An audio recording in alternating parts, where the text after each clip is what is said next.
Salut les artistes, donc en principe vous venez de voir le troisième reportage et désormais vous arrivez sur le making of de ce reportage. Alors j'ai plein de choses à vous raconter, c'était encore une fois un tournage riche en émotions déjà et aussi en défis à relever. Alors avant de commencer, j'espère vraiment que vous avez apprécié autant que moi la découverte de Benjamin et de Lucie à travers leur passion et leur activité respectives et aussi à travers leur engagement dans leur mode de vie. Ils sont vraiment comme on les perçoit dans la vidéo, ils sont simples, ils sont naturels, ils sont bienveillants et passionnés. Et moi, de faire un reportage sur eux, ça m'a vraiment inspiré. Et personnellement, ça m'a motivé en tant que créateur, en tant qu'auto-entrepreneur à essayer de se développer encore plus et à s'investir encore plus dans son travail. Donc voilà, surtout n'hésitez pas à faire un tour sur leurs réseaux sociaux, sur leur blog. Si vous êtes intéressé un petit peu par l'artisanat et par le fait main, voilà, je pense que vous allez vous régaler avec leurs deux passions. Donc voilà, comme pour les reportages précédents, j'ai passé vraiment un bon moment. C'était voilà, un moment agréable. Voilà, à chaque fois, je tombe sur des gens très sympathiques, ultra bienveillants et qui sont motivants. Et ça, c'est très important pour moi en tant que vidéaste parce que voilà, déjà, je travaille dans une bonne ambiance et ça me pousse à m'investir encore plus dans le tournage et à me concentrer vraiment sur ce que je fais. Donc voilà, j'attaque maintenant le vif du sujet. L'objectif de ce tournage, de cette vidéo, de ce reportage, c'était de tester la Sony FX3. Je viens de faire la 7S3, donc c'était logique que je continue avec cette Sony FX3 qui est en fait le début de l'entrée de gamme cinéma. Et donc j'ai utilisé la FX3 sur tous les plans de ce reportage, sur toutes les illustrations et sur la valeur principale pour l'interview. Alors là encore, c'était intéressant parce qu'il y a eu plusieurs défis à relever pour ce tournage, encore de nouvelles choses auxquelles j'avais pas été forcément confronté sur les deux tournages précédents. D'ailleurs, première chose, j'ai eu beaucoup plus de temps. Là, j'ai passé vraiment la journée avec eux. Enfin, du coup, on a dû avoir, je pense, 5-6 heures de tournage au total. Et là, c'était vraiment nécessaire parce que j'avais en fait deux sujets de vidéo, deux personnes en plus à interviewer. Donc la partie forge avec Benjamin et la partie sculpture avec Lucie. Donc il y avait quand même deux gros sujets de vidéo à traiter dans la journée. Donc au final, oui, j'ai quand même eu plus de temps, mais je me suis pas tourné les pouces, quoi. J'ai vraiment enchaîné les prises et filmé un maximum de plans et j'ai rempli quasiment toutes mes cartes SD. Donc ça, c'est la première complexité de ce tournage, c'est qu'ils sont deux. Alors j'aurais pu faire peut-être une première vidéo juste sur la sculpture sur bois avec Lucie, puis sur la forge avec Benjamin, mais en fait, j'ai préféré les traiter comme un seul sujet et faire une alternance entre les deux parce que voilà, ils sont en couple, ils travaillent ensemble au même endroit et je trouve que leur histoire avait plus de sens si je les mettais tous les deux dans la même vidéo. Et du coup, j'ai fait deux interviews et deux interviews, ça veut dire que voilà, la durée totale déjà est beaucoup plus longue. Sur la totalité de l'interview que j'ai dérushée, au début, sans rien couper, sans rien enlever, j'avais 80 minutes à peu près de vidéo avec tous les deux. Donc vous voyez, au final, j'ai quand même pas mal rétréci, j'ai enlevé quelques morceaux, voilà, pour arriver à peu près à 30 minutes de vidéo, mais j'ai pas souhaité raccourcir encore plus la vidéo parce que autrement, voilà, je trouvais qu'il y avait moins de sens dans leur histoire et moi personnellement, tout ce qu'ils ont raconté, ça me passionnait et j'avais envie de vous partager un maximum d'informations et de choses qu'ils m'ont racontées. Alors je vous affiche la liste de matériel que j'avais sur ce tournage, donc là pas trop de changements par rapport aux deux autres reportages. Voilà, on a du matériel d'éclairage, du matériel d'enregistrement audio, là ça n'a pas changé, des trépieds, un petit peu de câble, un sac à dos photo, le moniteur, tout ça. Et puis finalement là où ça a changé, c'est la caméra, donc la FX3 et puis l'objectif pour ce reportage, j'ai utilisé entièrement le 35 mm f1.4 donc de la gamme G Master, un des derniers objectifs sortis il y a quelques mois chez Sony. Donc voilà, j'ai tout filmé avec une focale fixe et c'était encore une expérience très intéressante, je vais vous en reparler tout à l'heure dans quelques minutes. Alors pour l'interview, même traitement que pour les reportages précédents, j'ai utilisé deux caméras. La valeur principale, la plus large, elle a été filmée avec la FX3 et le gros plan, il a été filmé avec la 7C et le 85 mm f1.8 comme pour les autres reportages que j'ai fait. Donc là pour moi, c'était important de filmer l'interview à chaque fois sur le lieu de travail dans leur espace de création respectif. J'ai commencé par l'interview de Lucie, donc dans son atelier. Bon, il n'était pas ultra grand, mais il n'était pas trop petit non plus et quand franchement je l'ai découvert, j'ai vu la déco, l'ambiance de son atelier, je me suis dit tout de suite qu'il fallait qu'on tourne absolument à cet endroit. Alors d'avance, je m'excuse pour ce making of, j'ai pas trop utilisé les caméras d'action parce que voilà, j'avais pas vraiment le temps, j'avais un petit peu la tête concentrée sur autre chose, donc j'ai pas utilisé les caméras d'action, mais j'ai quand même pris quelques photos des setups au niveau des interviews, donc j'aurai un petit peu des visuels à vous montrer et puis quoi qu'il arrive, je vais vous montrer les plans du reportage et voilà, je vais vous montrer quel était le format, le codec utilisé et quel matériel j'ai utilisé. Donc comme pour la dernière fois, j'ai utilisé les projecteurs LED de chez Nanlite, j'ai le Forza 60 à la face et un Forza 60B en contre. Voilà, c'est des projecteurs que j'aime bien utiliser parce qu'ils sont très compacts, ils prennent pas de place, ils sont simples à installer, à utiliser, et pour de l'intérieur, ils sont suffisamment puissants. Donc voilà, j'ai fait très simple, la softbox sur le Forza 60 et le bol pour le Forza 60B. Alors là, j'ai pas réchauffé la température de couleur, là je voulais plutôt renforcer l'entrée de jour et donc rester en lumière naturelle. Donc j'ai utilisé le 35 mm f1.4 sur la FX3, donc on a un beau flou d'arrière-plan, et puis au niveau de l'enregistrement audio, ça n'a pas changé, j'ai utilisé le Rode Wireless Go avec le SmartLav Plus, donc ça c'est le micro-cravate. Et au cas où, sur la deuxième caméra, j'avais installé le Deity VMic D3 Pro, donc c'est un micro-caméra, et donc c'est un enregistrement de sécurité. Et puis tu peux le voir à l'écran, là j'utilise toujours mes pieds de chez KNF Concept. Pour l'instant, avec ces caméras, en tout cas, je n'ai pas eu besoin de prendre un trépied plus costaud, et ceux-là sont vraiment très compacts et légers à transporter. Donc ça, c'était le setup de l'interview de Lucie. Maintenant, pour l'interview de Benjamin, alias Asgear, c'est assez similaire, hein. Alors en fait, j'avais prévu d'avance de faire un montage alterné entre Lucie et Asgear, donc j'ai fait en sorte qu'ils aient une position différente et un peu symétrique pendant l'interview pour donner l'impression qu'on ait un dialogue un petit peu entre eux. On a Lucie qui regarde à gauche et Benjamin qui regarde à droite. Donc voilà, je trouvais que pour le montage alterné, c'était plus sympa, et puis on aurait moins l'impression aussi d'avoir un jump cut. Alors là, j'ai fait un peu plus attention à la composition. Je voulais qu'il soit dos à l'ouverture pour avoir de la profondeur en arrière-plan et aussi avoir quelque chose de plus sombre. Et puis on a aussi déplacé l'enclume sur la droite. On a rajouté voilà, le marteau, les outils, en rappel un petit peu de son activité de forgeron. Du coup, pour l'éclairage, c'est la même chose, sauf que là, c'est inversé. On a le Forza 60 qui est à droite et le Forza 60B à gauche, en contre. Alors on s'est positionné juste un petit peu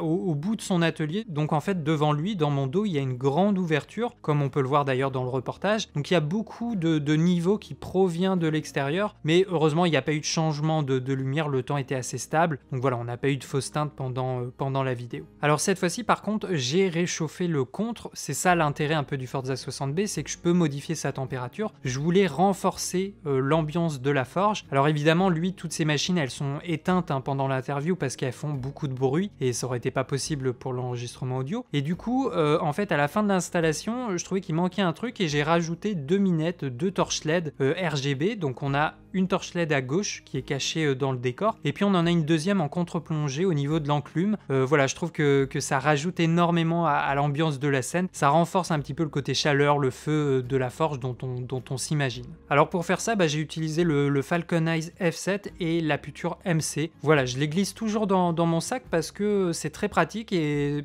de temps en temps, ça peut vraiment relever une composition, je trouve, et vraiment renforcer une ambiance. Donc je vous recommande vraiment d'avoir ce genre de petite torche LED dans votre sac au cas où. Au niveau de l'enregistrement audio, donc c'est la même chose, sauf que là, évidemment, juste en face, c'est la forêt, la nature, donc il y avait beaucoup plus de bruit ambiant, et pendant la vidéo, c'est vrai qu'on entend les oiseaux, mais du coup, je trouve que c'est pas trop gênant, ça se marie bien avec l'ambiance et le thème de ce reportage. Alors ensuite, pour les illustrations, j'ai repris la config que j'avais utilisée dans l'atelier du luthier. En fait, j'ai pas utilisé la poignée qui est fournie de base avec la FX3, alors c'est vrai qu'elle aurait été plus stable, parce qu'elle a deux emplacements à visser, donc elle aurait été beaucoup plus rigide et beaucoup plus solidaire avec la caméra. Mais en fait, elle m'intéressait un peu moins là pour mon setup parce que du coup, j'avais pas de micro en XLR déjà. Et en plus, avec le Deity VMic D3 Pro, peut-être que le corps du micro est moins large que les micros canons habituels. Mais du coup, il tient pas dans l'emplacement prévu. Il est trop fin, donc ça gigote beaucoup trop et il y aurait eu beaucoup trop de secousses. Donc c'était juste pas possible de l'utiliser de cette manière. Et également, la deuxième raison, c'est que si on l'équipe d'un moniteur, en fait, on a un petit peu moins de place pour tenir la poignée, je trouve. Donc j'ai préféré ne pas prendre de risques et vraiment utiliser directement l'autre poignée que j'avais acheté il y a quelques temps. Alors elle est un petit peu moins stable, c'est vraiment de l'entrée de gamme, elle sert un petit peu moins avec le caoutchouc, mais l'intérêt c'est qu'il y a deux emplacements caoutchouc, donc je peux à la fois mettre le micro juste à côté du moniteur, et donc ça fonctionne parfaitement bien avec ce setup, je trouve. Et puis l'intérêt de créer un petit rig autour de la FX3, c'est que ça rajoute du poids, et comme j'ai fait essentiellement des prises à main levée, c'est vrai qu'avec la gravité qualité, tu transmets un peu moins de vibrations à la caméra et on va dire que le rendu au niveau du cadre est beaucoup plus naturel. Ensuite, comme vous pouvez le voir, j'ai utilisé un filtre neutre à densité variable. Alors celui-là, il est un peu cher, c'est le filtre signature Peter McKinnon qui était en partenariat avec Polar Pro. Mais au moins le truc c'est qu'il est plutôt de bonne qualité et comme j'ai beaucoup filmé avec le 35 mm à grande ouverture, le filtre m'a permis vraiment de conserver un flou de mouvement naturel et donc de filmer la plupart du temps à 1/50 de shutter. Donc c'est vrai que par rapport à ça, le filtre est vraiment génial, en plus il est cranté, donc à chaque fois tu sais assez rapidement, c'est très visuel combien de diaph tu retires à ton image. Et puis surtout ça a protégé ma lentille au 35 mm. Si je veux faire des gros plans, je suis obligé de me rapprocher. Et là, vous l'avez vu, il y avait des étincelles, beaucoup de poussière qui volait. Donc d'un autre côté, c'était pas plus mal d'avoir un filtre sur le 35 mm qui coûte quand même assez cher. Alors la chose qui a changé par rapport aux autres tournages, c'est que là, j'ai filmé entièrement en mise au point manuelle. En tout cas, pour toutes les illustrations, elles ont été tournées avec la mise au point manuelle. Alors il y a plusieurs raisons à ça. Non pas que l'autofocus de la FX3 est mauvais, loin de là. D'ailleurs, c'est un des meilleurs autofocus du marché et il est pour moi aussi performant que celui de la 7S III. Mais le truc en fait avec le 35 mm f1.4, bon il est génial, mais c'est qu'il y a beaucoup de focus breathing. En fonction de la distance de mise au point, la focale elle varie légèrement et si l'autofocus il fait un à-coup, s'il cherche le point ou s'il y a l'action change de distance par rapport à la caméra, le point va suivre, mais il y a un risque à ce que le focus breathing soit beaucoup trop marqué à l'écran et beaucoup trop visuel, on va beaucoup trop le ressentir. Donc pour ce tournage, j'ai pris la décision de filmer tout en mise au point manuel. Et en plus de ça, c'est vrai qu'habituellement, moi avec l'autofocus, j'aime bien utiliser un joystick pour le déplacer rapidement le collimateur. Mais là, du coup, il n'y en a pas sur la FX3. Et en plus, comme j'ai filmé la plupart du temps à grande ouverture, la profondeur de champ est vraiment très fine. Donc je préférais contrôler le point manuellement. Et en fait, c'est drôle, mais mine de rien, ça faisait plusieurs années que j'avais pas fait un tournage entièrement à la mise au point manuelle. Et en fait, j'ai pris énormément de plaisir à faire le point manuellement parce qu'en fait, ça rajoute une dimension supplémentaire à l'expérience du tournage. Tu as vraiment l'impression de contrôler encore plus ton image. Il n'y a pas d'automatisme. Là, c'est vraiment toi qui décides où tu veux faire ton point et c'est toi qui décides sur quelle portion de l'image tu souhaites amener le regard du spectateur. Et ça, en tout cas, je trouve c'est franchement génial. Alors, ce qui a facilité grandement mon travail pour la mise au point, c'est que j'ai utilisé l'Atomos avec le focus picking. Et c'est vrai qu'habituellement, j'aime pas trop utiliser le focus picking. J'ai toujours l'impression que je vois moins bien mon image, que ça va venir perturber un petit peu ma composition. Et du coup, c'était vraiment pas le cas, en tout cas en utilisant le focus picking sur l'Atomos, le Ninja 5. Voilà, avec le moniteur, j'ai un écran beaucoup plus grand, de meilleure qualité. Et là, tout d'un coup, j'ai vraiment ressenti aucune gêne. Je voyais clairement où était mon point. Et ça a rendu l'expérience beaucoup plus agréable au niveau de la mise au point manuelle. Donc franchement, je ne saurais que trop vous recommander l'utilisation d'un moniteur externe. En tout cas, quand vous filmez en mise au point manuelle, c'est vraiment une aide assez importante, je trouve. Et puis voilà, l'autre contrainte, c'est utiliser uniquement un objectif à focale fixe, ce qui est au final pas forcément une contrainte parce que je pense que ça te pousse à être encore plus créatif. Tu es obligé de bouger en permanence pour faire évoluer ta valeur de plan et pour faire évoluer ton point de vue et l'axe de prise de vue. Bon, après j'ai choisi le 35 mm parce que je trouve que c'est une focale très polyvalente, c'est une focale un peu passe-partout pour du reportage. On est à la fois un peu large et à la fois un peu serré. On peut vraiment faire facilement plusieurs valeurs de plan avec cette focale. Et pour ce reportage, voilà, c'était vraiment très important, d'autant plus qu'au niveau de la forge avec Asgear, je l'ai filmé quasiment pendant 4 heures et il a vraiment forgé pendant la vidéo un couteau. On a quasiment vu toutes les étapes à l'écran et donc à chaque étape, j'avais vraiment le temps de tourner autour de lui et de travailler différentes compositions et points de vue. Et de toute façon, il n'y avait pas le choix si je voulais avoir un montage assez dynamique et pouvoir faire des transitions assez naturelles entre les différents plans. Alors au niveau de la FX3, j'ai filmé entièrement en S-Log 3, c'est un profil que je commence vraiment à apprécier, surtout avec les performances de cette caméra. J'ai filmé en 10 bits, en 4:2 et en intra, voilà, le tout en 4K. Donc on a vraiment un fichier avec beaucoup de données. Alors ça pèse lourd, ça c'est une certitude. Pour vous donner une idée, mon dossier avec tous les rushs du tournage, il pèse environ 380 Go. Alors ça comprend aussi la deuxième caméra pour les interviews, mais il faut quand même prévoir l'espace nécessaire. Alors, autre élément positif, je n'ai eu vraiment aucun problème de surchauffe sur toute la journée de tournage. Voilà, il n'y a pas eu de symbole qui est apparu. Le boîtier n'était pas du tout chaud. Et c'est vrai que l'avantage, peut-être par rapport à la 7S III, c'est que là, il a vraiment un ventilateur d'intégrer dans le boîtier. Donc voilà, toutes les illustrations, je les ai filmées en Ola Intra 4K 10 bits 4:2. et franchement ça a enchaîné les prises sans aucun souci. Pareil pour les interviews, à chaque fois il y avait à peu près 40 minutes d'enregistrement en continu. Alors j'ai pas filmé en All Intra l'interview, hein, je voulais garder un petit peu de place sur la carte mémoire, donc à part c'est le seul élément que j'ai filmé en long up, sinon j'ai utilisé du All Intra et voilà, il n'y a eu aucun problème de surchauffe. Au niveau des batteries, j'ai dû en utiliser 2 ou 3 voilà, sur toute la journée de tournage, donc je trouve que c'est assez correct. D'autant plus qu'il y a eu quand même des prises assez longues avec les interviews. Et puis par contre, c'est au niveau de la mémoire que là, vraiment, j'ai rempli quasiment toutes mes cartes. Alors le truc, c'est qu'à chaque fois, j'ai essayé de choisir la carte en fonction de ce que j'allais filmer. Par exemple, pour les fichiers long-up, donc ceux de l'interview, je peux utiliser une carte SanDisk habituelle. Donc voilà, pour l'interview, j'avais utilisé ces cartes que j'ai en plusieurs exemplaires. J'ai du 128 Go, donc il n'y avait pas trop de soucis à ce niveau-là. Mais quand je filmais en 4K All Intra 10 bits, on l'a vu avec la review de la 7S3, là je suis obligé d'utiliser des cartes qui sont compatibles avec ces performances. Et donc j'avais les 2 CF Express de 80 Go et j'avais une 64 Go de la série Toth que j'avais acheté il n'y a pas longtemps. Mais voilà, ça s'est rempli quand même assez rapidement. Donc là, j'avoue que j'aurais pas pu tourner plus parce que toutes mes cartes étaient remplies, en tout cas pour le codec de l'All Intra. Donc côté workflow de post-production, là encore, j'avais pas le choix, j'ai travaillé en proxy, d'autant plus avec une timeline de 30 minutes, c'est pas facile sur mon PC portable actuel, mais ça s'est fait, hein, ça fonctionne. Alors avec la quantité de rush que j'avais, l'organisation par contre était très importante. Évidemment, il faut faire des dossiers, il faut faire des chutiers, et pour une fois, j'ai même utilisé des codes couleurs, voilà, pour vraiment différencier les 2 interviews et les différentes illustrations. Alors j'ai filmé en S-Log 3, donc évidemment il y a un petit peu d'étalonnage. Je suis parti du Rec 709, donc j'ai appliqué une lutte de conversion. Et puis après j'ai quand même retravaillé mon image, mon ambiance. J'ai essayé en fait de sélectionner des teintes et de désaturer certaines couleurs pour rendre l'image un petit peu plus lisible, un peu plus simple. C'est vrai que naturellement il y avait beaucoup de vert, beaucoup de jaune, et moi j'ai préféré désaturer un petit peu ces couleurs. Ensuite, pour l'interview de Lucie, j'ai essayé de diminuer l'importance du fond, donc j'ai désaturé un petit peu le jaune, un peu le rouge, j'ai assombri le côté gauche et j'ai renforcé du coup à l'inverse un peu la direction de lumière sur le côté droit, et du coup je trouve qu'il y avait une lecture beaucoup plus simple et notre œil est attiré un peu plus simplement et un peu plus facilement sur le visage de la personne qui est en train de nous parler. Alors pour la deuxième caméra, c'est filmé avec la 7C, hein, j'ai un petit peu moins de marge de travail comme c'est un fichier 8 bits,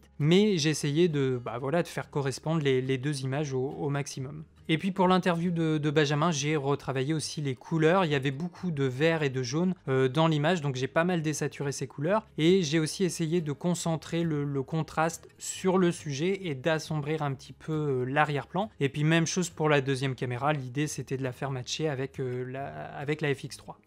Donc voilà grosso modo pour le déroulement de ce tournage. Donc là l'idée c'était vraiment d'utiliser la FX3 et le 35 mm f1.4 GM Master et de les mettre en pratique sur un tournage, voilà, et avoir de pouvoir vous partager une expérience concrète et un maximum d'images avec ces 2 produits. Là évidemment j'étais un petit peu dans la continuité par rapport à la 7S3, donc j'ai retrouvé les nouveaux menus Sony sur la FX3. Donc c'est vrai que j'étais déjà à l'aise et que je me suis vite familiarisé avec la FX3. Bon, vous le savez, c'est des boîtiers qui sont très similaires, vous aurez à peu près la même image. La FX3 est peut-être plus facile à accessoiriser, en tout cas elle est peut-être pensée un peu plus pour un assemblage avec des accessoires, parce que voilà, on a ces petits pas de vis un petit peu partout sur le corps de la caméra, mais il faut un petit peu réfléchir à son setup, au rig qu'on veut créer, parce que voilà, moi par exemple la poignée de base me convenait pas trop, en tout cas avec le micro que j'utilisais ça fonctionnait pas. Et puis c'est vrai, si on installe le moniteur sur la poignée, on a beaucoup moins de place pour la main ensuite, donc j'ai préféré reprendre le rig que j'avais utilisé pour le setup avec le luthier. Donc voilà, c'est quand même un très bon boîtier la FX3. Alors on n'est peut-être pas totalement sur l'expérience vraiment d'une caméra cinéma,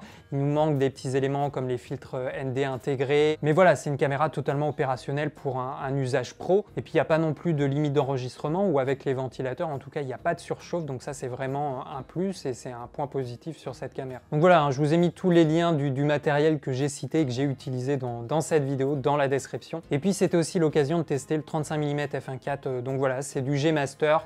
La qualité optique est vraiment très bonne. Le 35 mm, moi c'est une focale que j'aime énormément, je trouve qu'elle est très polyvalente et voilà, juste pour un tournage en focale fixe, je trouve que c'est très intéressant et puis ça pousse aussi à aller chercher des points de vue différents, à réfléchir, à être concentré et à tenter des compositions originales et à renouveler un petit peu ses plans parce que quand une action dure, on a tendance à faire toujours les mêmes choses et là c'est l'occasion justement de mitrailler un petit peu dans tous les sens et de réfléchir un petit peu à ce qu'on fait. Par contre, le seul point négatif, c'est le focus breathing, hein, le petit changement de focale en fonction de la distance de mise au point. Alors en photo, c'est pas du tout un souci, mais voilà, en vidéo, pour les vidéastes, malheureusement, il faudra faire attention et je conseille d'éviter peut-être l'autofocus parce que si jamais il y a un effet de recherche, eh bien on va avoir le focus breathing qui va attirer le regard et qui va être vraiment très marqué à l'image. Donc voilà, je recommande l'usage de la mise au point manuelle avec cet objectif, en tout cas en vidéo. Donc voilà, j'espère vraiment que ce reportage vous a plu. Il est un peu plus long que les deux autres, mais il y avait quand même deux sujets, deux cœurs d'activité un petit peu différents. Et puis pour moi, c'était vraiment un coup de cœur. J'ai vraiment adoré découvrir leur univers, leur passion, et